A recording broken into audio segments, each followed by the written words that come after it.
जय Hind friends, welcome back to my channel English सीखो by Aman Sinha. हम लोगों ने एक जर्नी स्टार्ट की थी 60 रूल्स इन 60 डेज। देन आज उसका रूल 2 है। आज हम लोग सीखेंगे कि किस सब्जेक्ट के साथ हम लोग किस वर्ब का यूज करते हैं और किस सब्जेक्ट के साथ हम लोग किस वर्ब का यूज नहीं करते। जैसा कि हम लोगों ने अपने पहले रूल में सीखा था कि हम लोग आर्टिकल्स यानी ए और एन का प्रयोग एडजेक्टिव के जस्ट पहले नहीं करते। कब तक? जब तक उस एडजेक्टिव के बाद कोई सिंगुलर नाउन ना हो। रूल 2 में हम लोग आज फिर से सीखने वाले क्या कि किस सब्जेक्ट के साथ हम लोग किस वर्ब का प्रयोग करते हैं और किस सब्जेक्ट के साथ हम लोग किस वर्ब का प्रयोग नहीं करते। तो यहां पर क्या है, if the subject is singular verb should B singular. इसका मतलब ये हुआ कि अगर हमारा उस सेंटेंस का सब्जेक्ट अगर सिंगुलर है तो उस सब्जेक्ट के साथ आने वाला वर्ब भी सिंगुलर होना चाहिए। सेकेंड लाइन ये बोलता है if the subject is plural verb should be plural.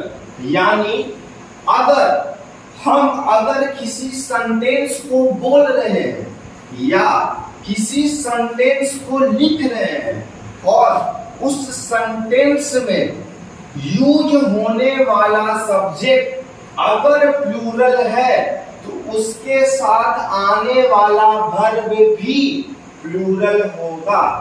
यानी अगर हम लोग सब्जेक्ट सिंगुलर यूज कर रहे हैं तो उसके साथ आने वाला वर्ब भी सिंगुलर होगा और अगर हम लोग सब्जेक्ट प्लूरल यूज कर रहे हैं तो उसके साथ आने वाला वर्ब भी प्लूरल होगा।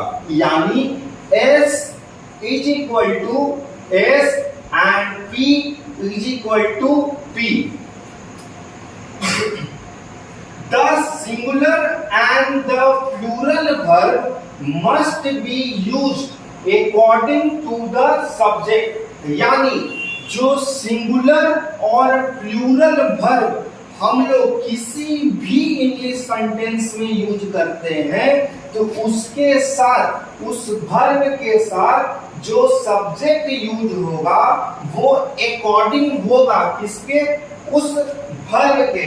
यानी अगर वर्ब सिंगुलर है तो उसके साथ आने वाला सब्जेक्ट भी सिंगुलर होगा और अगर वर्ब प्लूरल है तो उसके साथ आने वाला सब्जेक्ट भी प्लूरल होगा। हमारे पास कुछ वर्ब हैं जैसे सिंगुलर वर्ब। इसमें क्या है? Each, has, does, B5 and was. यानी अगर हम लोग किसी सेंटेंस में इज को यूज कर रहे हैं तो इज कैसा वर्ब है? इज सिंगुलर वर्ब है। अगर तो रूल के अनुसार इज अगर सिंगुलर वर्ब है तो इसके साथ आने वाला सब्जेक्ट कैसा होगा? तो इसके साथ आने वाला जो सब्जेक्ट होगा वो क्या होगा? सिंगुलर होगा। उसी तरह से हैज मेरा सिंगुलर वर्ब है तो इसके साथ आने वाला सब्जेक्ट क्या होगा? सिंगुलर होगा। डज क्या है? डज एक सिंगुलर वर्ब है तो इसके साथ आने वाला सब्जेक्ट भी सिंगुलर होगा। उसी तरह से V5 का मतलब जो भी बेस फॉर्म होता है वर्ब का उसका 5 फॉर्म्स होते हैं। यानी V1, V2, V3, V4 and V5। तो जो लास्ट फॉर्म ऑफ वर्ब होता है यानी जो V5 होता है वो कैसा वर्ब होता है, वो एक सिंगुलर वर्ब होता है, इसीलिए उसके साथ आने वाला सब्जेक्ट भी कैसा होगा, सिंगुलर होगा। वाज, वाज भी एक कैसा सब्जेक्ट है, वाज भी एक सिंगुलर वर्ब है, सॉरी वाज क्या है, वाज एक सिंगुलर वर्ब है, तो इसके साथ आने वाला सब्जेक्ट भी कैसा होगा, सिंगुलर होगा। Next plural verb, are, have, do, V1 and verb, ये जो वर्ब है आर, आर कैसा वर्ब है, प्लूरल वर्ब, तो आर अगर प्लूरल वर्ब है तो इसके साथ आने वाला सब्जेक्ट प्लूरल। हैव कैसा वर्ब है, एक प्लूरल वर्ब है, तो इसके साथ आने वाला सब्जेक्ट भी कैसा होगा, प्लूरल होगा। डू क्या है, डू एक प्लूरल वर्ब है, तो इसके साथ आने वाला सब्जेक्ट भी कैसा होगा, प्लूरल होगा। V1 यानी वर्ब का जो फिफ्थ फॉर्म होता है वो सिंगुलर वर्ब के अंडर में आता है, यानी V5 के साथ हम लोग सिंगुलर सब्जेक्ट का यूज करेंगे, लेकिन V1 जो होता है वो एक प्लूरल वर्ब के अंडर में आता है, और इस V1 का यूज हम लोग प्लूरल सब्जेक्ट के लिए करते हैं। नेक्स्ट वर, वर एक प्लूरल वर्ब है, यानी वर के साथ भी हम लोग जिस सब्जेक्ट का यूज करेंगे वो सब्जेक्ट कैसा होगा, प्लूरल होगा। This verb should be used with plural subject, यानी ये are, have, to, V1 and were का प्रयोग हम लोग प्लूरल सब्जेक्ट के साथ करते हैं, क्यों, क्योंकि ये प्लूरल वर्ब है। Next fixed verb, fixed verb यानी एम, एम जो होता है वो ना इज ही के साथ आएगा, ना सी के साथ आएगा, ना दे के साथ आएगा, ना वी के साथ आएगा, ना और भी किसी भी सब्जेक्ट के साथ आएगा। एम जो है वो केवल और केवल आई के साथ फिक्स्ड होता है, इसीलिए इसको हम लोग फिक्स्ड वर्ब के अंडर में रखते हैं। Next free verb, free verb का मतलब ऐसा वर्ब जो आजाद है। किस तरीके से आजाद, आजाद इस तरीके से कि ये वर्ब ऐसे वर्ब होते हैं जो ये नहीं देखते कि मेरे साथ जो सब्जेक्ट आ रहा है वो प्लूरल है कि सिंगुलर है, क्योंकि ये फ्री वर्ब है, ये किसी भी सब्जेक्ट यानी वो सब्जेक्ट प्लूरल हो या सिंगुलर हो, किसी भी सब्जेक्ट के साथ हम लोग इसका यूज कर सकते हैं।